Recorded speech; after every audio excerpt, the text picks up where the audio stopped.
When you think of the word edgy, what comes to mind? I mean, it's kind of a meme now, stuff to be edgy. You guys know what I mean. But companies are always trying really hard to be dark and mature, but it just ends up being forced and unintentionally funny sometimes. Welcome to Chaos Gaming. Today, we're going to get edgy. We're going to be looking at some of gaming's worst culprits of this. That's right. We're going to be checking out the edgiest games ever. These are those games that tried so hard to get in with the mature crowd, but ended up dramatically missing the mark and giving us more laughs than they probably intended. Do me a favor, guys. Drop a like. Make sure you have those notifications completely turned on so you never miss any Chaos Gaming content. Let me know which of these you thought were the best or the worst. And here we go. This month's giveaway is for your choice of a PS5 or an Xbox Series X. All you have to do to enter is drop a like, make sure you're subscribed, and leave a comment with your Twitter handle so we can get hold of you telling me which one you want. The winner is picked at the end of the month. Good luck. At number 10 is Agony. This game is agony. Yeah, bet you never heard that joke before. Agony is a walking simulator. It was released in 2018, and this was about you going to hell and trying to find a way out. Along the way, you see all kinds of messed up stuff as you are forcing your way through the shallow and underdeveloped gameplay. Yeah, Agony was ripped apart upon release, and many called it one of the worst games of the year. It's not really hard to see why. The game was obviously super focused on pushing the envelope and getting edgy and getting as much taboo content as possible on the disc, but not concerned at all about being a fun or functional game. And the worst part about Agony is the fact that a survival horror game set in actual hell could be really interesting, but the devs of the game are obviously just going for shock value more than anything else. At number 9, Rogue Warrior. Released 11 years ago.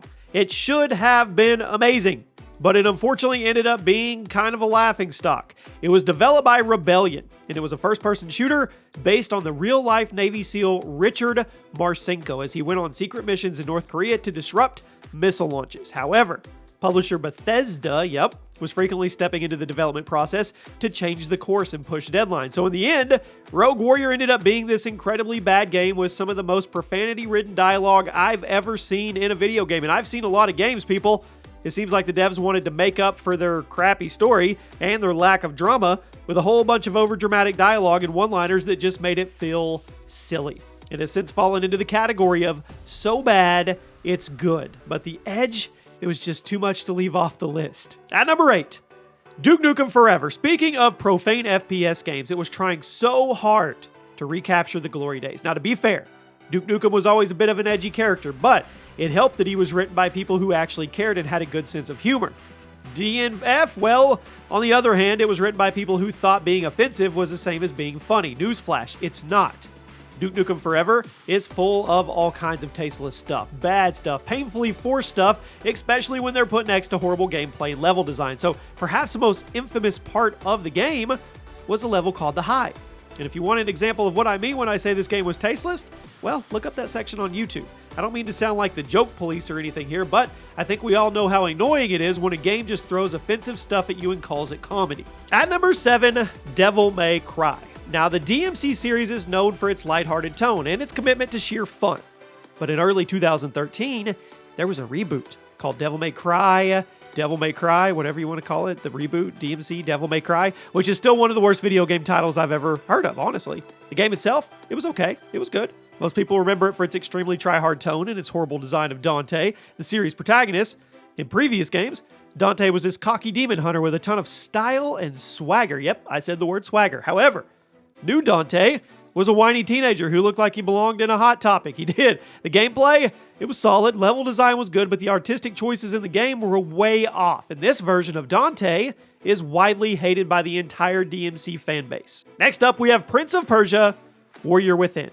Now, the Prince of Persia series has had its ups and downs, its peaks and valleys. Most people will agree that Sands of Time was the highest it's ever been, and a lot of people forget that there was a sequel, Warrior Within. 15 years ago, this beauty came out, and it was a much more mature game. It traded the colorful style and the lighthearted tone of Sands of Time for way more realistic graphics, a heavier emphasis on combat, and a bunch of blood and gore. Now, in terms of gameplay, I would say it was like a blend of Sands of Time and God of War, and that's not a bad thing. A lot of people had fond memories of it. However, The tone was heavily criticized for being such a departure from the series' roots, and a few years later, Ubisoft rightfully brought the brighter colors and lighter tone back. Warrior Within is a good game, but you can tell the developers wanted to try and appeal to the edgy crowd. At number 5, Standoff. Now, you may have heard about this game under its previous title, Active Shooter. Yeah, that got such a terrible reception that the developers renamed it and re-released it in an attempt to save a bit of face. In this game, you either played as, well, you guessed it, an active shooter or the SWAT team trying to stop them. Now, I don't need to explain why this game belongs on this list. Shortly after it appeared on Steam, Valve caught wind of it and booted the developer off the platform, taking the game with them. They later tried to rename it and re-release it independently. There's pushing boundaries, and then there's crap like this. At number 4, Splatterhouse 2010. For those that don't know, let me educate you. Splatterhouse was a side-scrolling arcade series from the late 80s and early 90s, but in 2010, Namco decided to reboot it into this ultra-violent 3D hack and slash, and that's not a bad idea. The original games were all about over-the-top violence and combat, so why not bring it into the modern era? Unfortunately, the tone was all over the place. The original games they paid homage to horror movies, and the violence was very cheesy and cartoonish. However, the 2010 Splatterhouse, it went serious and dark, which kind of killed the whole thing. It also didn't help that the game was just kind of repetitive and buggy. If the Splatterhouse remake maintained the same over-the-top cheesy tone, it could have been one of those so bad it's good appeal, but as it stands, it was just another forgettable hack and slash that was trying way too hard to be edgy. At number 3 today, Bomberman Act Zero. I mean, seriously, who approved this? When I think of Bomberman, the absolute last thing I ever think of is a dark T-rated dystopian action drama, but here it is in front of me, so I'm going to talk about it. Bomberman Act Zero was released in 2006 for the 360, and it was meant to bring the character into the HD era. But there were far better ways to do that than taking the lighthearted puzzle series that everybody loves and making it more like a Gears of War game. Aside from the gameplay being crap, Bomberman Act Zero was ripped apart by critics and gamers, that's a bad thing when it's both of them, for its horrendous tone and nonsensical setting. There were a lot of franchises trying to get edgy during the early days of HD gaming, but this was probably the worst example. At number 2, with a name like this, well, yeah, Hatred. Yep, released 5 years ago, a short 5 years ago, it was an isometric shooter where you played as a mass murderer trying to kill the entire human race in the goriest ways possible. That's it. That's all. That's it in a nutshell. The developer said in a couple interviews that they wanted the game to be a response to political correctness and the games as an art movement, and that really shows. Not only is Hatred a poorly designed game, but you can also tell the developers were trying their absolute hardest to offend people and let that be their marketing campaign.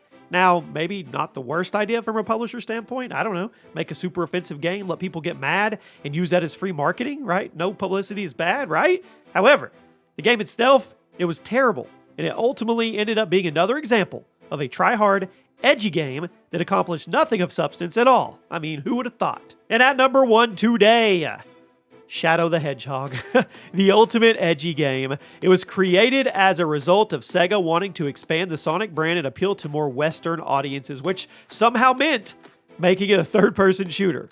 Shadow the Hedgehog basically played like Sonic Adventure 2, but with guns, cussing, murder, and a story about political conspiracies. Now, I'm not going to lie.